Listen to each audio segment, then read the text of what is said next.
Y vamos a pasar a la segunda ponencia, esta segunda ponencia se titula de Ángel Rama a Otmar Ete, pensar en las grietas de la filología. Y voy a presentar al ponente. Tenemos muy grato tener la presencia del doctor Bernat Garí Barceló, quien es profesor asociado del Departamento de Filología Hispánica, Teoría de la Literatura y Comunicación en la Universidad de Barcelona, donde ha impartido clases de literatura hispanoamericana y española en todas sus épocas. Es también profesor asociado en la Universidad Autónoma de Barcelona en el Departamento de Filología Española, donde imparte asignaturas de Teoría de la Literatura y Literatura Comparada. Fue coordinador del Máster en Estudios Avanzados en Literatura Española e Hispanoamericana en el Centro Universitario Internacional de Barcelona, UNIVA. Actualmente dirige más de 10 tesis dentro del programa de doctorado de Filología Hispánica de la Universitat de Barcelona. Sus publicaciones cubren un amplio arco de temáticas en las que se imbrican la filosofía, la teoría de la literatura y la literatura contemporánea. Ha publicado más de 20 artículos en revistas indexadas que incluyen Revista Chilena de Literatura, Anales de Literatura Hispanoamericana, Dicenda Cartaphilus, Revista de Investigación y Crítica Estética, Tonos Digital, Revista de Estudios Filológicos, Humanidades, Revista de la Universidad de Montevideo, entre otras. Cuenta también con varias publicaciones en editoriales de prestigio, Peter Lang, edición UB, Verbum, en la que analiza la narrativa de Rodrigo Fresán a la luz de nociones como afterpop e hiperficción, los estímulos musicales de la narrativa de Alejo Carpentier, la crítica anticapitalista de la novela negra. Ha sido fundador y organizador, junto al doctor Christian Snoy, del Congreso Neumas, Congreso de Filosofía y Letras, que acoge estudiantes de grado y máster a nivel nacional. Bueno, ahí tenemos el currículum del doctor Bernat Garí, quien expone desde la Universidad de Barcelona. Le doy la más cordial bienvenida. Muchas gracias, doctor Bernat, y tiene su espacio. Muy amable. Muchas gracias, Juan Jacobo. Buenos días a todos, buenas tardes, los que estáis conectados desde Europa. En primer lugar, daros las gracias al comité científico organizador. La verdad es que me siento muy honrado de estar aquí.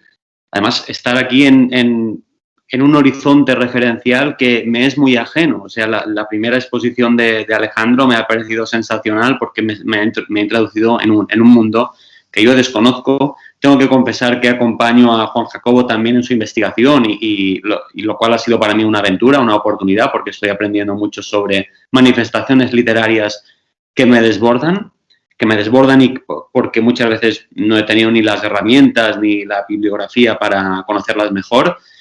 Y eso es indicativo de un problema. Es indicativo de un problema y es que en Europa no tenemos constancia, no tenemos la imagen, no tenemos un retrato más o menos elaborado de lo que ocurre en Arica y en muchos otros lugares de Latinoamérica, evidentemente. Por tanto, lo que yo propongo hoy no es tanto trabajar o buscar o rastrear una serie de manifestaciones que, insisto, no conozco lo suficiente para desplegar un análisis detallado, un análisis más o menos maduro, sino reflexionar sobre el marco teórico. Creo que es necesario reflexionar sobre el marco teórico y en concreto sobre las ciencias literarias, por llamarlos de algún modo, porque precisamente se han quedado un tanto, creo yo, encorsetadas.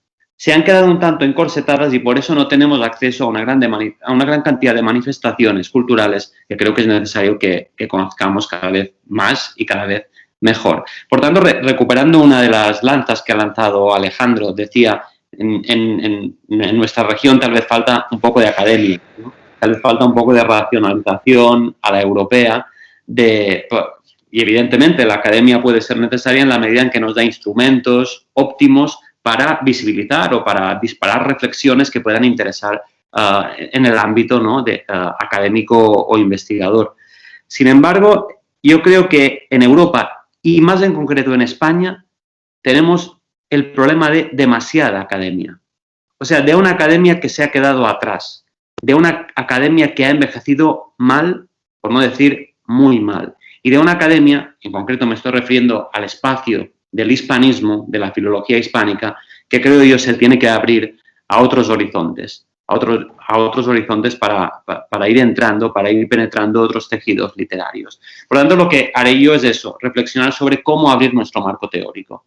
Y aunque el título al final será engañoso, porque quería hablar del tránsito que lleva de Ángel Rama a Otmar-Ete, pero al final Otmar-Ete, se me ha desbordado y nos quedaremos principalmente en Otmar-Ete para después imbricarlo con el marco de Fernando Ortiz y Ángel Rama, que ya veréis, creo yo, son muy dicientes, muy necesarios si queremos ir redescubriendo todas esas literaturas que hoy día están en el margen, ¿no? Están completamente invisibilizadas. Bien, comienzo, por tanto, y comenzaré con una anécdota que creo que es relevante.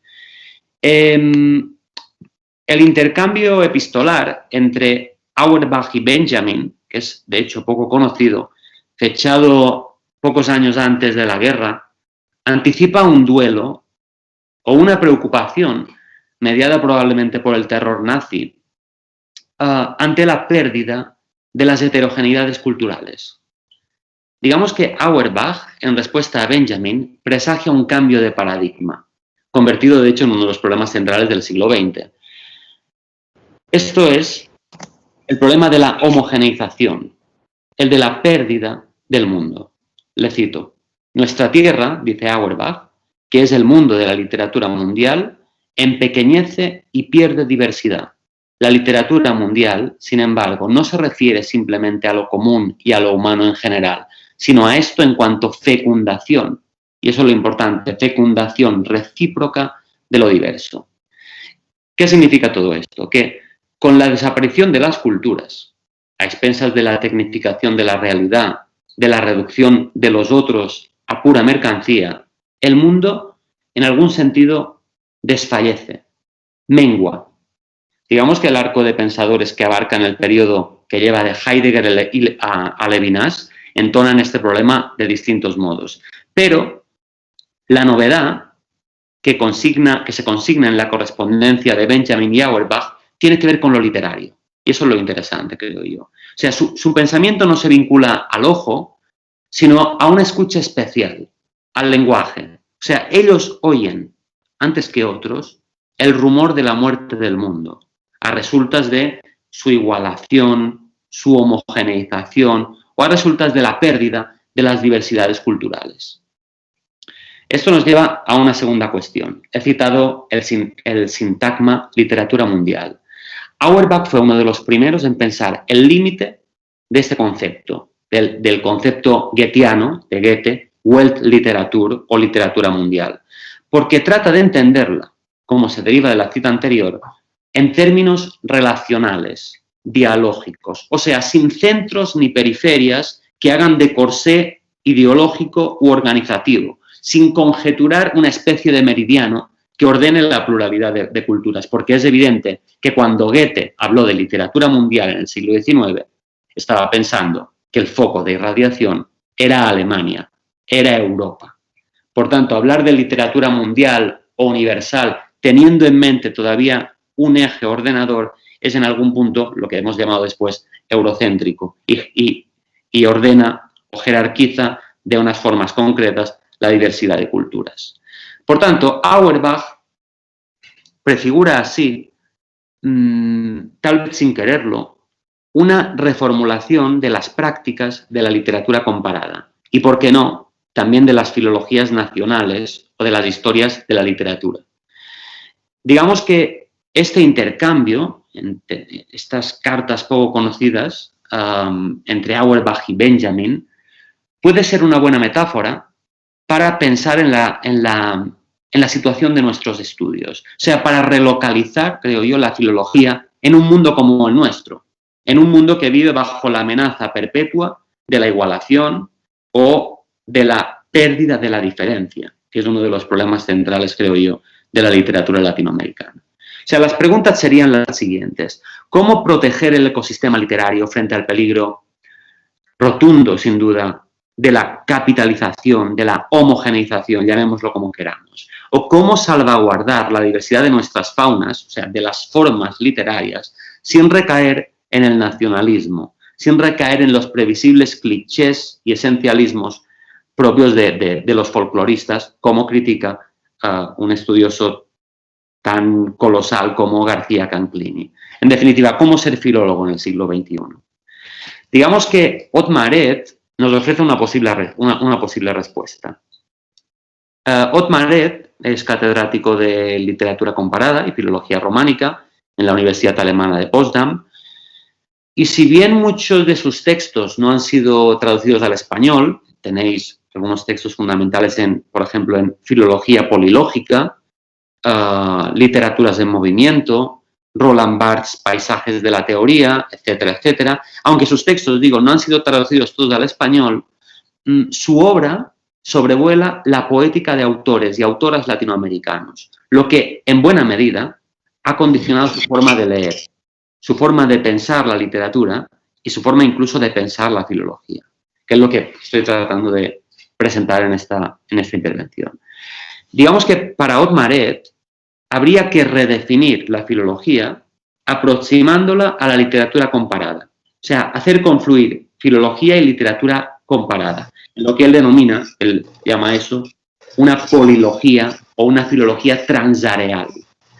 Digamos que renunciar a sintagmas como literatura nacional, poco eficientes en la actualidad si se tiene en cuenta, pues, no sé, la obra de Semprún, La Obligado, de Anzaldúa, de Luis Eli, etcétera, etcétera, incluso de Bolaño, o renunciar a sintagmas como el de literatura mundial, porque es, como hemos visto, categóricamente eurocéntrico, podemos decir, o que atraviesa su propuesta. Os copio aquí el fragmento. Dice Otmaret, fijaos bien,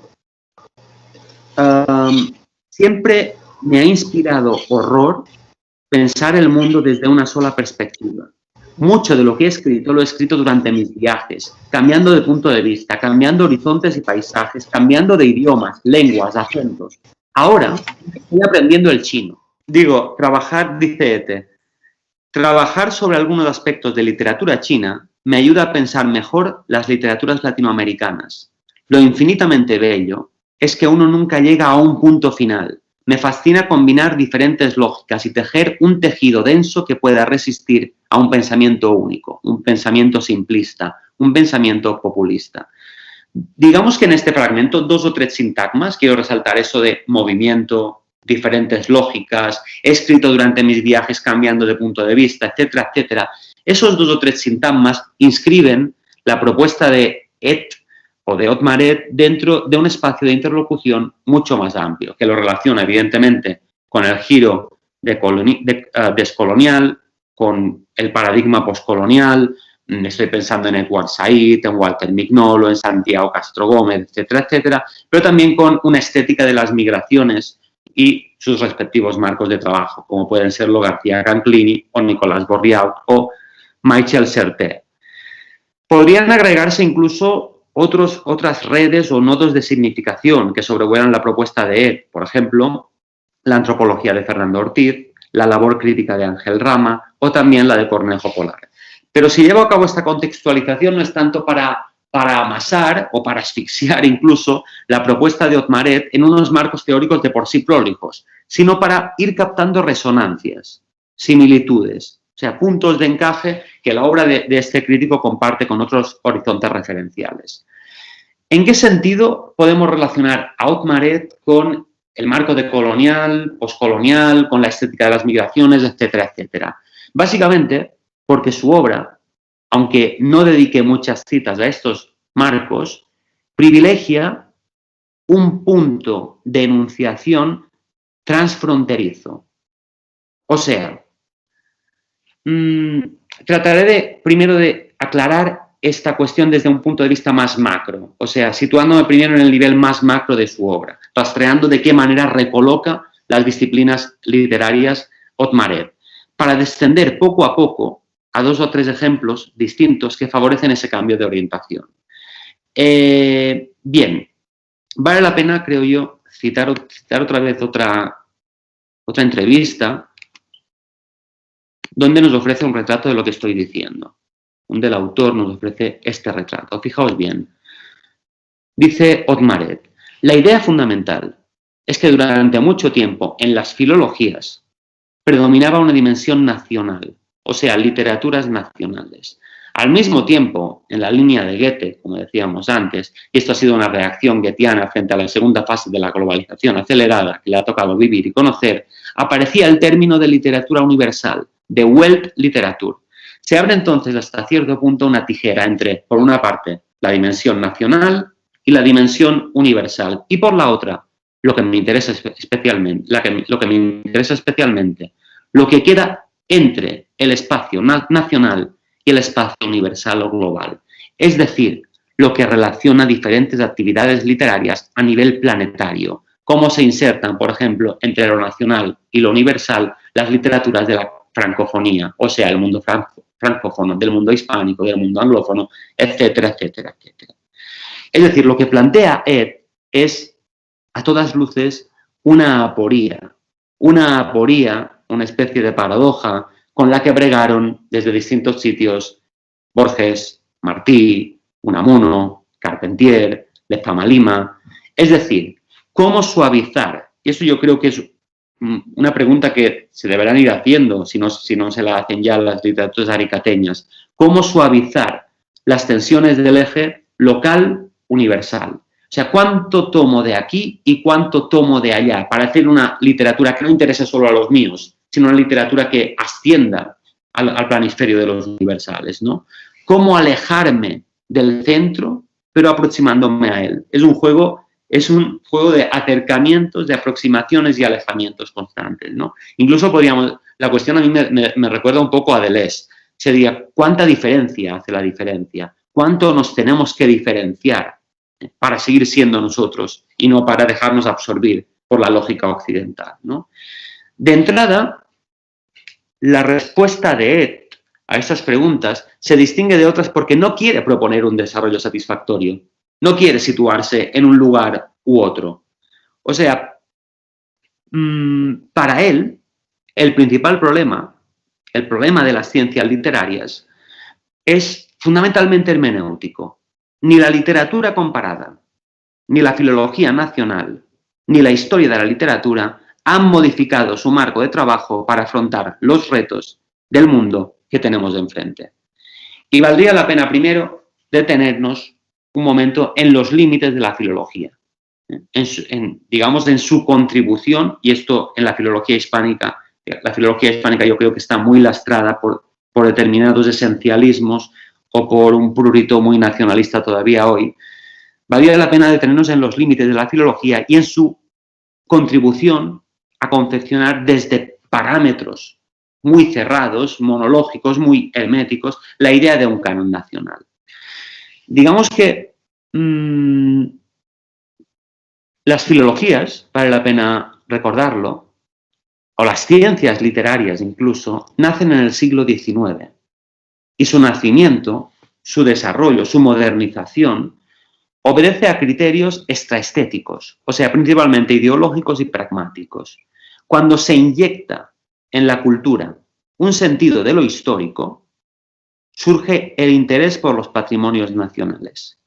Si se los injerta a esos patrimonios nacionales en una cronología, es para imponer un orden, es para secuenciar un sentido. ¿Qué es lo que hace la historia de la literatura? Crear un sentido. O sea, pensar, por ejemplo, que el Cantar de Mio Cid es español, cuando el concepto España no existía ni en broma en la Edad Media, es inventar un sentido, inventar una cronología, ¿no? Es decir, la posibilidad del sentido, y eso ya lo captó Hayden White en un clásico, entraña la posibilidad misma de la narración. Sin narración no hay sentido, y sin sentido no hay experiencia, en concreto, experiencia de la historia de la literatura en este caso. Veo que hay una pregunta. Entonces, las grietas se acortarían en un compendio de la literatura universal con los libros clásicos. ¿Y cuáles serían clásicos entonces?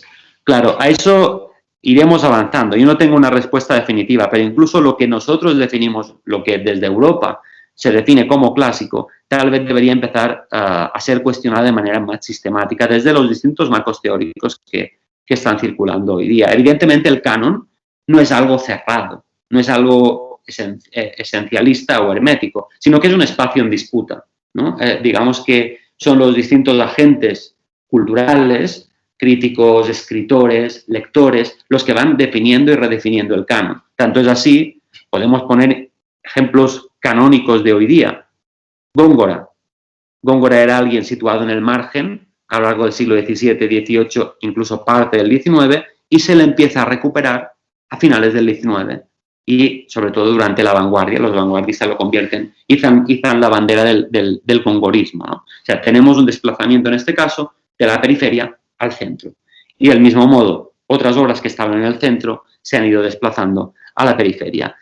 La cuestión es, creo yo, que en un mundo potencialmente globalizado, en un mundo donde cada vez se oyen más voces, donde hay más pluralidades y es necesario que las haya para vencer el peligro de la homogeneización del que hablaban Benjamin y Auerbach, yo creo que es necesario ir redefiniendo también nuestros marcos de trabajo para captar esas resonancias, para captar esos ecos. Yo creo que dentro del ámbito del hispanismo hoy día hay dificultades para renovar o para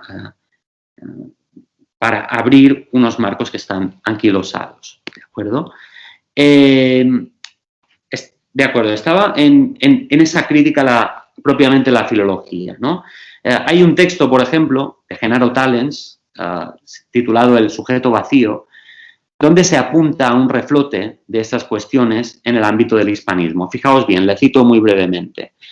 Dice, el caso de la literatura española es paradigmático.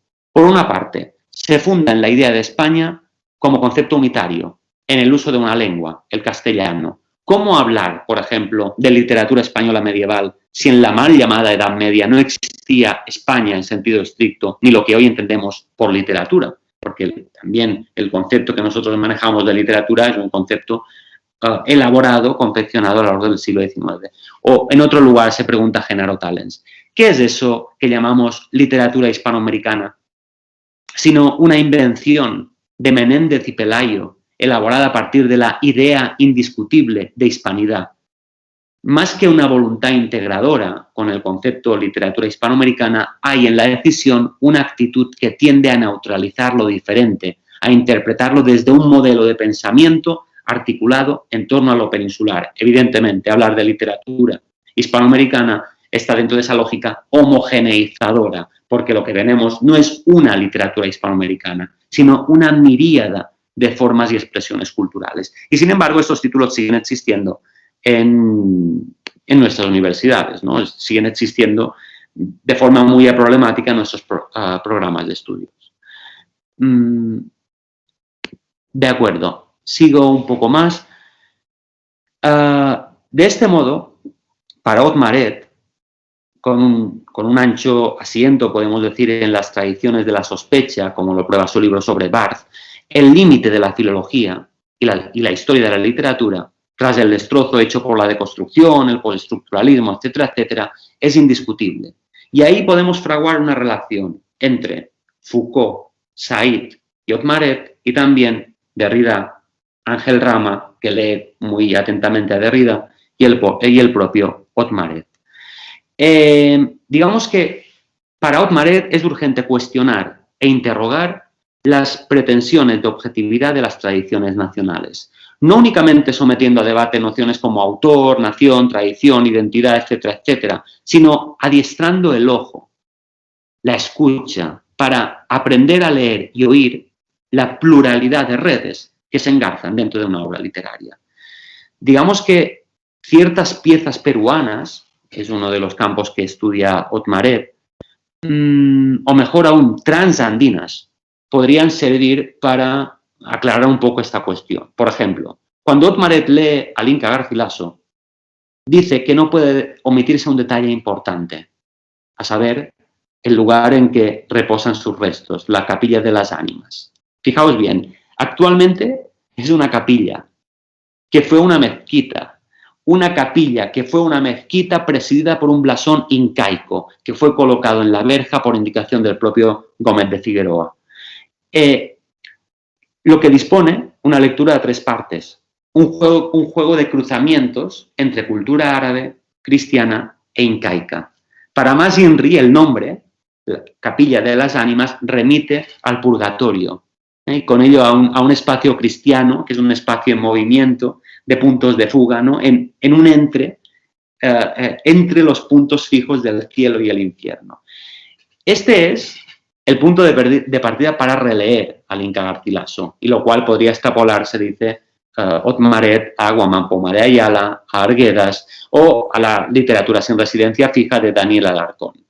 Digamos que estas poéticas, y son muchas más, explosionan los marcos de la crítica nacional, de la crítica tradicional positivista, que no ha aprendido a valerse de herramientas que registren el movimiento, ¿no? Que describan una ontología de lo abierto. Podría pensarse que este problema, claro, ¿dónde ubicar el Inca Garcilaso? No es del todo inca, no es del todo cristiano, no es del todo peruano, no está en ningún lugar, sino que está en una frontera. Y estos casos, como otro caso de un autor que se estudia poco en España, Jorge Semprún, que escribe medio en francés, medio en español, que es medio filósofo, medio filólogo, medio ensayista. Claro, estos casos, ¿cómo se estudian desde el paradigma telúrico identitario de la filología? Esto es lo que se está preguntando Otmaret. Y yo decía que podría pensarse que el problema se solventa pasando la pelota a la literatura comparada. Es decir, a una práctica más flexible, más abierta, más centrada en perseguir los rastros que se juntan en el interior de las obras literarias. No obstante, y con esto retomo a lo que he dicho antes, Otmaret, en la estela de Said o Mignolo, señala que el cuño Welt Literatur, literatura mundial, bajo el supuesto de que con este cuño se trascienden fronteras y territorios, es un aporte que solo es pensable dentro de su límite. O sea, Goethe no sabe escapar del límite de su cultura, no sabe escapar de su formación clásica. Y como decía, cuando está pensando en literatura mundial, piensa en una literatura cuyo meridiano pasa por el centro de Europa, pasa por Prusia en concreto. Tenemos, no lo leeré ahora porque es un poco extenso, pero para que veáis las resonancias entre el marco de Otmaret y Edward Said, os dejo aquí una cita de Cultura e imperialismo. ¿De acuerdo? Bien, por tanto, el aporte de Goethe, según Said, Mignolo y el propio Otmaret, ha de ser pensado como foco de irradiación de un discurso que organiza la cartografía literaria en función de un centro, que será siempre Occidente. Digamos más aún, para Otmaret, una de las grandes pasiones de Occidente ha sido hacer listas, elaboraciones programáticas, de las que nos constan muchos ejemplos, Harold Bloom, Pascal Casanova, David Damrosch, en las que lo literario no es más que una de las dimensiones y en las que la legitimidad está ligada a intereses de otro orden, académicos o ideológicos, o peor aún, a favoritismos y otras arbitrariedades. ¿Cómo resolver, por tanto, esta aporía? Pues, sí. Vale, no sabía si alguien iba a preguntar algo.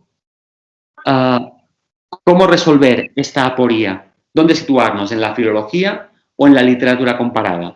Dice Otmaret que literatura y mundo son palabras atrapadas en una lógica perversa de adhesiones, simbolizaciones, que impiden pensar la literatura más allá de nuestro límite. Deberíamos preguntarnos, ¿de qué mundo o de qué mundos hablamos cuando hablamos de literatura mundial? Y para Otmaret, esta cuestión se resuelve principalmente con un plural inclusivo, en la línea de los cultural studies. O sea, no hay que hablar más de literatura del mundo o literatura mundial, sino de literaturas del mundo. Hablar de literaturas del mundo no resuelve el asunto, pero como gesto puede ir alterando nuestra manera de pensar. El concepto de literatura mundial, pues, ya no es lícito, pues presupone centros, periferias, procedimientos de inclusión y exclusión que desencadenan la actividad del canon, etcétera, etcétera. Y, por tanto, asumido este plural inclusivo, para sobreponernos, y sobreponernos significa para dejar atrás la oposición entre nación y mundo, entre comparativismo y filología, será menester reconocer, y le cito a Otmarete, reconocer y comprender los distintos productos literarios, ya no basándonos en parámetros histórico-espaciales, sino en parámetros histórico-móviles. O sea, no se puede seguir haciendo crítica desde una posición estática, desde una posición biografista, desde una posición histórico-nacional, sino desde una hermenéutica del movimiento, o sea, que salvaguarde las distintas lógicas, los flujos, reflujos, los distintos movimientos que penetran el tejido literario. Dicho de otro modo, y con eso acabo porque creo que se me está acabando el tiempo, interpretar que el hábitat de la literatura es la nación, pensar la obra como cubículo cerrado, es perderse cosas. La obra literaria no es una mónada, no es un átomo aislado, sino que es un edificio con ventanas abiertas al mundo.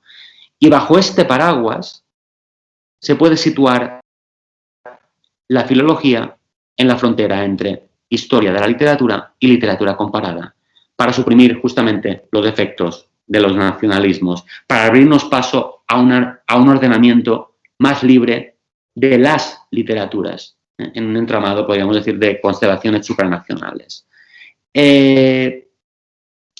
Ya se me ha acabado el tiempo, solo añado una o dos cosas.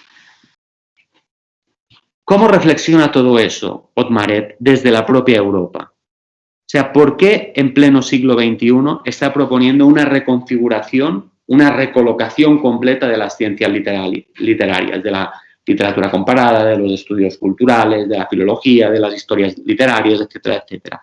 Básicamente consigue eso, y por eso he dicho tiempo que no tendría tiempo, por eso he dicho antes que no tendría tiempo de hablar de Ángel Rama, básicamente porque Otmaret lee a Fernando Ortiz.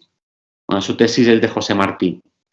Fernando Ortiz es quien introdujo el concepto transculturación, que es un concepto que privilegia las mezclas, las hibridaciones, las contaminaciones entre culturas. Fernando Ortiz descubre para los cubanos que la cubanía es ajíaco en constante cocedura, o sea, una especie de sopa que en la cual todo el tiempo estamos agregando,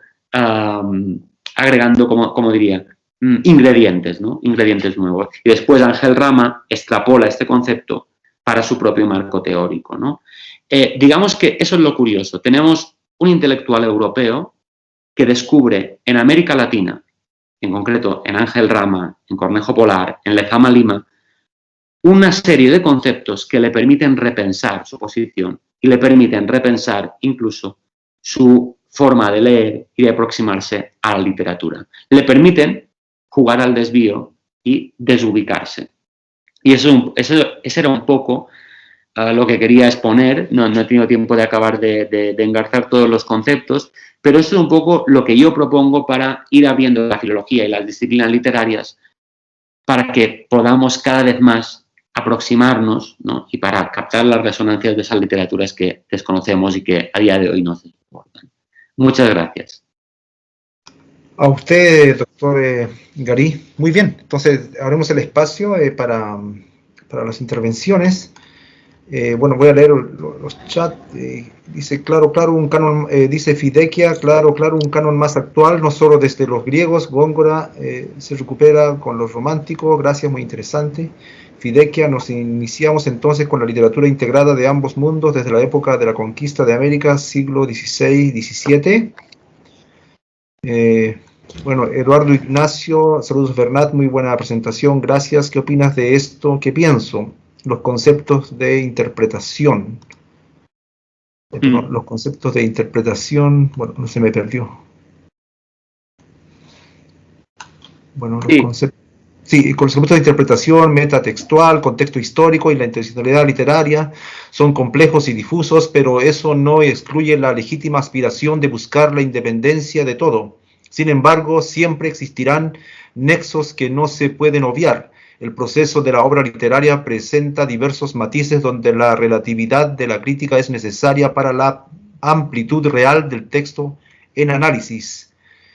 Luego Fideke, muchas gracias, felicitaciones, tremendamente interesante, muy bueno, lo del ajiaco, excelente, gracias Bernat, un placer escucharte. Bueno, hay una pregunta ahí, entonces no sé si quieres responder, Bernat, luego pasamos a otras intervenciones. Gracias.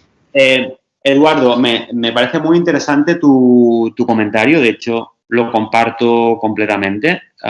Quiero destacar esta palabra que has dicho, la relatividad, cierto relativismo, y más que relativismo, porque yo creo que el relativismo se lo está apropiando una tendencia posmodernista en Estados Unidos para hacernos pensar que no hay grandes valores por los que luchar. Yo hablaría de escepticismo.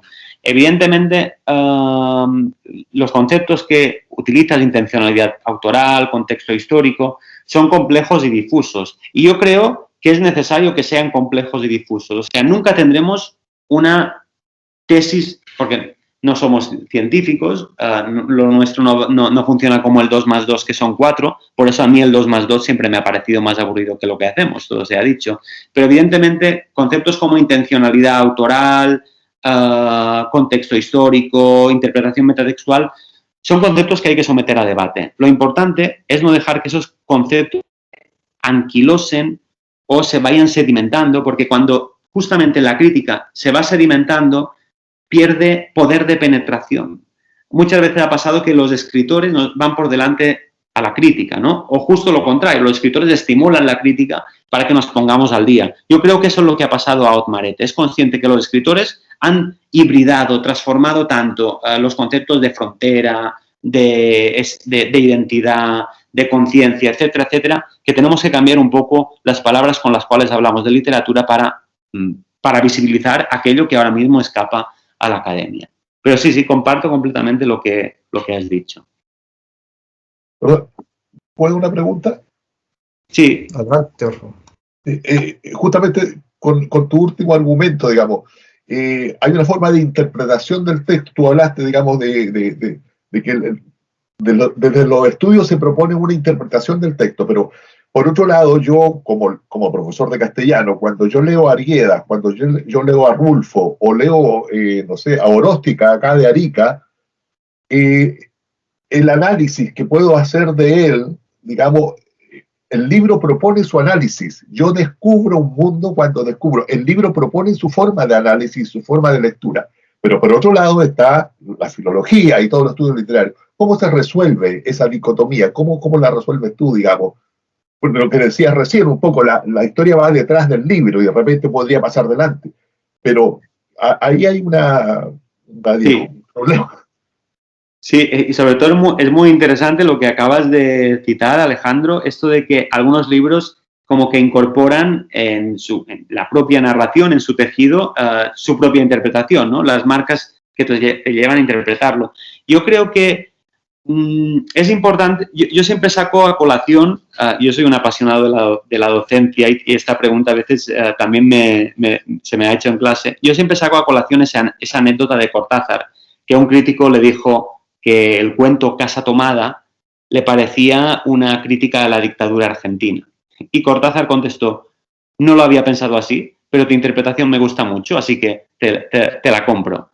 O sea que a veces, ¿cuál es la labor del crítico? No únicamente hacernos entender lo que está ahí en juego, ¿no? Sobre todo en obras que son más herméticas o más complicadas, no solo transmitir esa interpretación a personas que no tienen las competencias para entrar en determinados libros, sino también establecer un diálogo fructífero con la obra literaria, ¿no? Porque la literatura es una experiencia, no es una operación matemática, no es una operación mecánica, y esa experiencia faculta un diálogo en el cual tal vez el autor no estaría en sintonía con lo que decimos de él, pero tal vez lo decimos mejor que él, o vemos más de lo que pudo ver él, ¿no? Gracias. Bueno, tenemos algunos minutos más, no sé si una intervención más que sea sintética, por favor. Bueno, hay un chat. Dice, la lectura no es solo, Eduardo, la lectura no es solo unidireccional, no solo propone al lector, es más dinámica, incluso es más que bidireccional, multidireccional. Encontrar esta multidirección es el desafío. Bueno, es un comentario. Por eso, muy brevemente, Por eso habla Otmar de polilogía. ¿Qué significa polilogía? Múltiples lógicas. O sea, tu comentario, Eduardo, está en perfecta sintonía con él porque él te diría que cualquier obra literaria no se puede pensar desde el marco del nacionalismo o desde un marco teórico, yo qué sé, muy concreto, el formalismo. Se pueden utilizar herramientas de ese marco, pero reducirlo a un marco es empobrecer la obra literaria, porque evidentemente tú hablas de multidireccionalidades, él habla de polilogías, o sea, todo texto es polilógico, conviven en él un sinfín, yo creo que un número casi infinito de interpretaciones. Muchas gracias. Quisiera dar lugar a Alejandro porque me estaba fijando no pude fijarme que él quería terminar su intervención con alguna idea más. Entonces Alejandro tiene bueno, por favor, la oportunidad para terminar su idea. Sería interesante preguntarle a Vernet, ¿qué opinaría sobre una crítica canarica, digamos, pensando ya no en lo general, sino que en lo local específicamente? ¿Qué recomiendas? ¿Cuál es tu opinión, tu comentario? Muy bien. Por favor. Sí. Yo creo que es difícil saberlo, pero todo empieza por una labor de difusión, por una labor de maduración, de un marco teórico, de un corpus, etcétera, etcétera. Por lo que he visto, por lo poco que he visto todavía esta mañana, y eso es algo muy positivo que me ha gustado, veo que sois un grupo muy estimulante, o sea, veo que hay sobre todo aquí mucha energía para dar visibilidad, para dar difusión a las literaturas de aquí. Y creo que es ir trabajando, ir sumando capas de significación, del mismo modo que los escritores se pondrán cada vez más al día o se pondrán cada vez más en sintonía con la crítica también se aprenderá a perseguir cada vez mejor a esos escritores y poco a poco ir diseñando un campo cultural, para retomar la terminología de Bourdieu, un campo cultural y simbólico cada vez más sólido, ¿no? Y sobre todo dar difusión a través de universidades, de revistas indexadas, de ediciones críticas, de antologías. Ahora mismo yo creo que la tesis de Juan Jacobo va en esa dirección. Yo creo que es muy interesante tener una tesis sobre literatura aymara en la Universidad de Barcelona, que será la primera en la Universidad de Barcelona, que aparecerá publicada en el repositorio virtual cuando se presente y familiarizará a una serie de académicos con estas muestras literarias. Yo soy el primero en recibirlo, pero también habrá un tribunal de tesis, etcétera, etcétera. Habrá un público selecto, ¿no? Y alguien me podría decir, no es mucho, pero bueno, se empieza con públicos pequeños por ir difundiendo entre los circuitos académicos y profesionales esas muestras que a muchos les parecen secundarias o secundarias no, marginales o situadas en el margen. Yo creo que se empieza por ahí. Muchas gracias. Tenemos la última intervención por eso tenemos que terminar, ¿no? Porque el tiempo nos venció. Fidelia, por favor, tiene la palabra y le rogamos. Fidelia, Juan Jacobo Fidelia. Tanto gusto, profesor Garí. Bueno, yo soy muy profesora de media y entiendo lo del movimiento, los parámetros del movimiento, pero para comenzar a estudiar así de manera integrada tendríamos que partir del siglo de la conquista, el periodo de la conquista del siglo XVI, para estudiar con los chicos en el colegio, por ejemplo, que comenzara a partir de los cronistas, no sé, e integrar los mundos así como en un canon más universal. ¿Sería buena una metodología así? No sé si me doy a entender. Sí. Yo creo, yo lo hago en algunas asignaturas en la universidad, también porque el programa lo imparte así, o sea, la guía docente lo impone así y creo que es importante que así sea.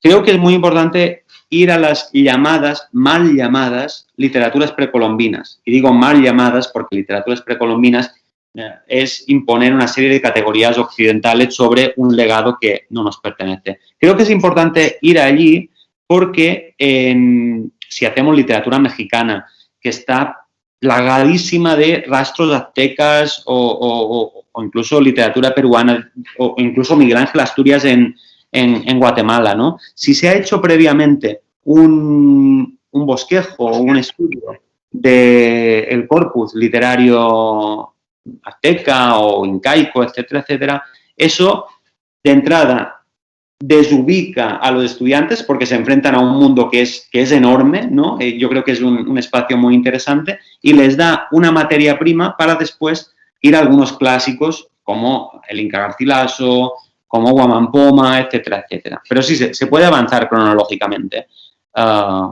Y yo creo que ahí hay un filón importante en todas las culturas previas a la llegada de los conquistadores. Gracias. Muchas gracias. Ya para terminar voy a leer los chats. Filología, bueno, dice René Castro Condore, la filología es el estudio de los textos escritos a través de los que se intenta reconstruir lo más fielmente el sentido original de estos con el respaldo de la cultura que está en ellas. Guillermo Morales, gracias Bernat por tu ponencia, excelente. Otra vez René Condore dice la literatura aymara solo comenzó a partir del siglo XXI. Bueno, son comentarios. Muchas gracias otra vez al doctor Bernat Garí Barceló de la Universidad de Barcelona. Bueno, entonces por favor nos tomamos una pausa de 10 minutos. Otra vez agradecer la excelente participación de Alejandro Pérez y el doctor Bernat Garí. Y bueno, solamente señalar, me estaban pidiendo algún resumen, pero puedo decir que la exposición de Alejandro Pérez deja el desafío, da materiales para una historia de la literatura de Arica Parinacota y la urgencia de la elaboración de un corpus, ¿no?, que pueda ser analizado, y da bastantes pistas, y yo creo que es uno de los primeros en que en su totalidad está proponiendo, ¿no? Pero claro, deja mucha tarea pendiente por realizar, ¿no? Pero sin embargo ya hay se está conformando un corpus, se está por lo tanto motivando a hacer una historia de la literatura local, cosa que a ver quién toma la posta, el mismo Alejandro, o no sé, habría una investigación a través de equipo, habría que ver eso, ¿no? Y el marco teórico, a partir de Ángel Rama, de Otmar Et y de otros de Miñolo, y bueno, de los estudios culturales que nos propone Bernat, ¿no?, para hacer una historia de la literatura, nos da bastantes bibliografía, un marco teórico, categorías, con los cuales podemos nosotros también hacer lo que proponía Alejandro Pérez, ¿no?, en esto de historia de la literatura y una crítica de la literatura, y bueno, y es la posibilidad también del sentido, de la narración, y hablar también de esto de las literaturas nacionales, ¿no?, que interesa mucho, especialmente cuando también Chile se está repensando actualmente, ¿no? Y por supuesto también hay que repensar su literatura, y nosotros desde Arica Parinacota repensamos nuestra literatura, y fundamentalmente que somos una región, como se señaló, de fronteras, ¿no?, como son también las teorías que proponía Bernat. Bueno, entonces entramos al receso y nos vemos en el siguiente bloque, bueno, con la moderación de Fidelia Martinete. Muy amable y gracias.